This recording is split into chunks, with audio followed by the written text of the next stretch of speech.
पढ़ाई हर कोई करता है, पर फिर भी किसी को एग्जाम टाइम पर सारा लर्न रहता है, किसी को आधा और कोई कोई तो सारा भूल जाता है। ये कोई बहुत बड़ी बीमारी नहीं है।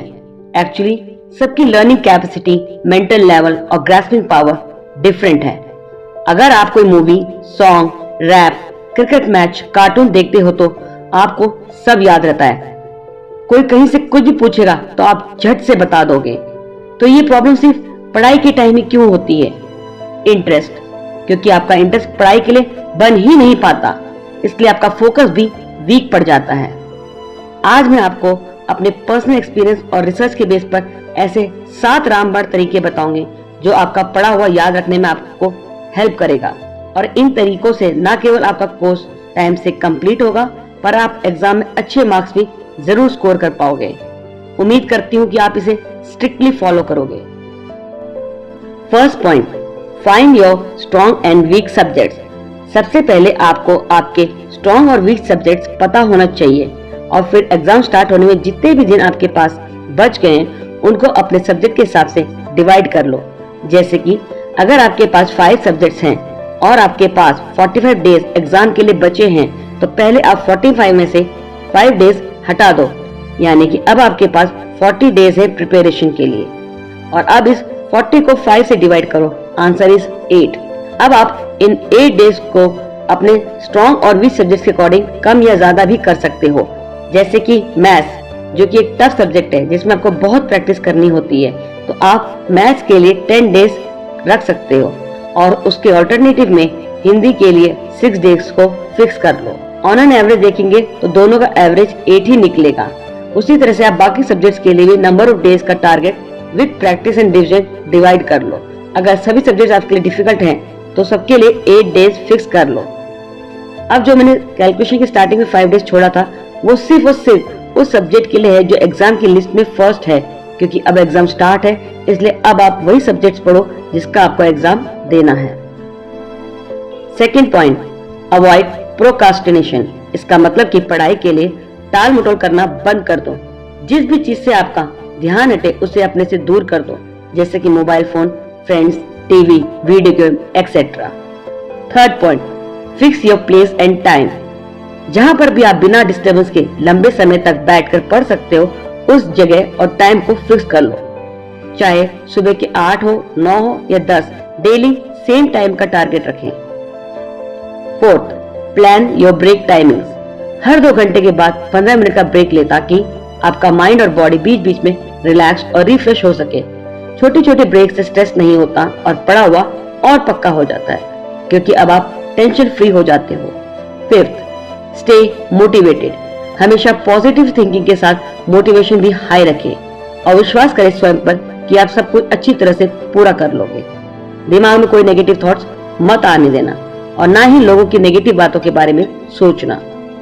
Sixth, stay fit and healthy.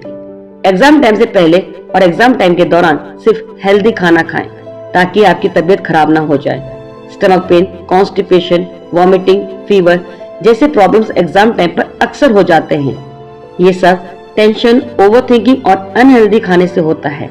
इसलिए सिर्फ हेल्दी खाओ और ज्यादा टेंशन और सोच को भी कंट्रोल करने की कोशिश करो। हो सके तो दिन में एक बार 15 मिनट्स के लिए मेडिटेशन जरूर करें और ज्यादा से ज्यादा पानी पिएं। 7th point, follow SQ3R technique. इस टेक्निक की सहायता से आप अलग अलग तरीकों से क्वेश्चन बना सकते हो। एग्जाम स्टार्ट होने से पहले ये टेक्निक फॉलो करने से एग्जाम के दौरान आपका बहुत सारा टाइम सेव होगा। एग्जाम के टाइम हर सब्जेक्ट के बीच में सिर्फ 2 या 3 दिन का गैप मिलता है और कोर्स बहुत ज्यादा होता है। उस समय ये क्वेश्चन जो आपने खुद बनाए हैं आपको आपके चैप्टर की फुल रिवीजन करने में हेल्प करेंगे। इन क्वेश्चन आंसर्स को पढ़ने से आपको सारा चैप्टर समझ में आ जाएगा, क्योंकि ये सारे क्वेश्चन आपने खुद लिखे हैं। तो S का फुल फॉर्म है सर्वे, Q का फुल फॉर्म है क्वेश्चन और 3R means read, recite, review. तो ये अलग अलग तरीके हैं जिसकी मदद से आप अपने आप क्वेश्चंस बना सकते हैं। तो किस तरीके से बनाएंगे? फर्स्ट, सर्वे। इसका मतलब है कि आप चैप्टर के हेडिंग, सब हेडिंग्स, इमेजेस या चार्ट को देख करके अपने वर्ड्स में नोट्स बना लो, ताकि एग्जाम के टाइम आप इन नोट्स को देखकर जल्दी से सब कुछ रिकॉल कर पाओगे। सेकेंड है क्वेश्चन। इसमें आप चैप्टर के बारे में कुछ मेन और छोटे नोट्स बनाना, जैसे ये चैप्टर किस बारे में, इस चैप्टर में क्या क्या पॉइंट्स हैं, वगैरह वगैरह। Third, read. इसमें आपने जो क्वेश्चंस बनाए हैं उनका आंसर स्वयं ढूंढकर नोट्स बना लो। Fourth, recite. इसमें आप जब भी चैप्टर की रीडिंग कर लेते हो उस चैप्टर की समरी अपने आप बनाओ। चैप्टर के मेजर पॉइंट्स को कॉपी डाउन करो और उन सबको रिकॉल करो। लास्ट है रिव्यू। इसमें जब आपका चैप्टर फिनिश हो जाए तो आप चैप्टर को अपने लैंग्वेज में रिव्यू करके उस पर क्वेश्चंस बनाएं। इनमें से आप किसी भी एक तरीके से अपने लिए क्वेश्चंस बना के एग्जाम टाइम के लिए पहले से रख सकते हो। मुझे उम्मीद है इन टिप्स और टेक्निक्स की हेल्प से आपका कोर्स यकीनन टाइम पर पूरा हो जाएगा और आपके एग्जाम भी बहुत अच्छे जाएंगे। और अगर पढ़ने का बहुत जोश और जुनून आ रहा हो और पढ़ाई लॉन्ग टाइम तक बिना रुके कर पा रहे हो तो सिर्फ पढ़ाई पर फोकस करते रहना। सेल्फ मोटिवेशन से बड़ा कोई मोटिवेशन नहीं होता, ना ही कोई टेक्निक। ये आपका खुद का एक्सपीरियंस होता है जो क्रंच और हार्ड टाइम पर अपने आप आ जाता है। चाणक्य ने कौन सी कोई टेक्निक सीखी थी, लेकिन जो उन्होंने एक्सपीरियंस किया था वही उनकी नीतियां बन गई, जिसे आज सारी दुनिया अपनाती है। और वैसे भी हमने टेक्निक्स को बनाया है, ना कि टेक्निक्स ने हमें।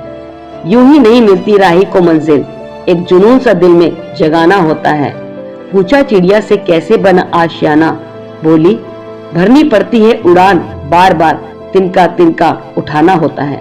तो दोस्तों, ऐसे ही लाइफ चेंजिंग और मोटिवेशनल वीडियोस के लिए चैनल को प्लीज सब्सक्राइब करके बेल आइकन को प्रेस कर लें ताकि आपको आने वाली वीडियो की नोटिफिकेशन मिल सके। तो मिलते हैं नेक्स्ट वीडियो में नए जोश, नए हौसलों के साथ। तब तक मेहनत करते रहो और आगे बढ़ते रहो। नमस्कार, धन्यवाद।